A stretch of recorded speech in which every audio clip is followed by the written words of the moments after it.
Mä en ajatellut, että mä tulisin tekemään tästä aiheesta enää ikinä videota, saatika, että tästä asiasta pitäisi enää puhua, mutta tässä me kuitenkin ollaan. Lego Chima saattaa oikeesti tehdä paluun seuraavalla Ninjago-kaudella. Jos joku on nyt aivan hukassa ja ei tiedä, että mistä ihmeestä puhutaan, niin tässä on pieni selitys. Legends of Chima on yksi niistä monista Lego-sarjoista, joita on tehty Ninjagon ohella vuosien aikana. Tässä sarjassa seurattiin tämmösiä ihmiseläinsotureita. Chimaa tehtiin vuodesta 2013 vuoteen 2014, ja sen oli itse asiassa alunperin tarkoitus korvata Ninjago, mutta sen pienemmän suosionsa vuoksi se lakkautettiin ja Ninjagoa jatkettiin. Kuitenkin Ninjagon 5. kaudella, kun Lloyd ja Morrow taistelivat ympäri valtakuntia maailmankristallin avulla, jossain vaiheessa tätä taistelua he päätyivät Chimaan, joka paljasti meille sen, että Chima on yksi Ninjagon maailman valtakunnista.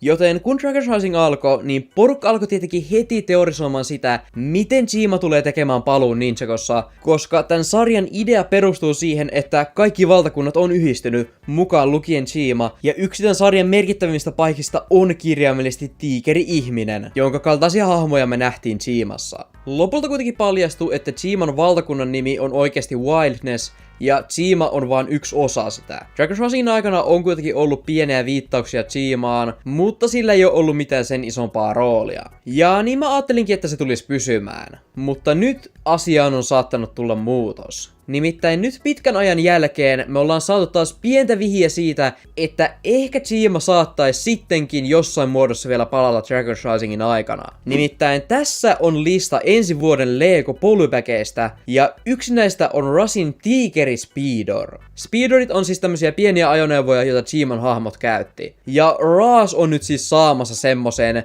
ja saanen muistuttaa, että Raz on myös itse kotoisin Wildnessista, eli samasta valtakunnasta, josta myös nämä Speedorit on kotoisin. Tää ei enää ole mikään pelkkä pieni viittaus Chimaan, joka menee helposti ohi, jos ei kiinnitä huomiota, vaan tää on ihan konkreettinen asia. Tää on kirjaimellisesti erillinen setti, jonka sä voit ostaa kaupoista. Ja koska ensi kausi on Dragon Risingin viimeinen, niin Raz tulee varmasti olemaan valokeilassa, joten me tullaan oppimaan hänestä ja hänen menneisyydestään paljon enemmän. Eli mä en yhtään ihmettelisi, jos me tullaan saamaan paljon Chima-viittauksia. Mutta nyt ihan oikeesti, tarkoittaako tää varsinaisesti sitä, että Chima tulisi palaamaan mitenkään isosti ensi kaudella? Mä en ainakaan usko. Chima on ollut jo pitkään poissa kuvioista, ja tulee varmaan pysymään niin.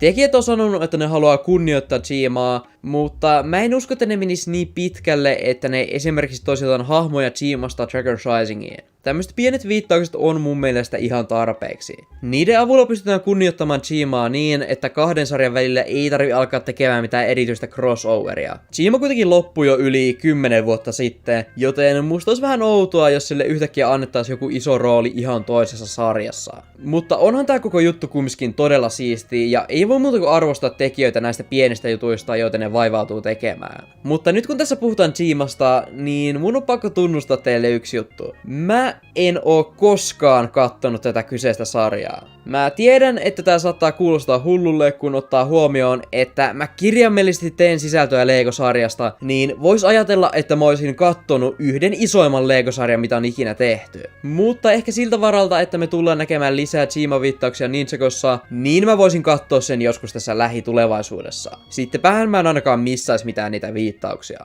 Mutta mä haluan kysyä vielä teiltä, että mitä te veikkaatte, että mitä tää tarkoittaa? Onko tää vaan pieni viittaus muiden joukossa, vai voiko tää tarkoittaa jotain isompaa? Ja jos sä tykkäsit tästä videosta, niin painan ihmeessä sitä tykkäysnappia ja tilaa vaikka se kanavakin samalla, niin sä et missaa mitään uusia Ninjago-uutisia. Se merkkaisi mulle todella paljon. Mutta ei mulla muuta tällä kertaa. Me nähdään ensi videossa. Moro!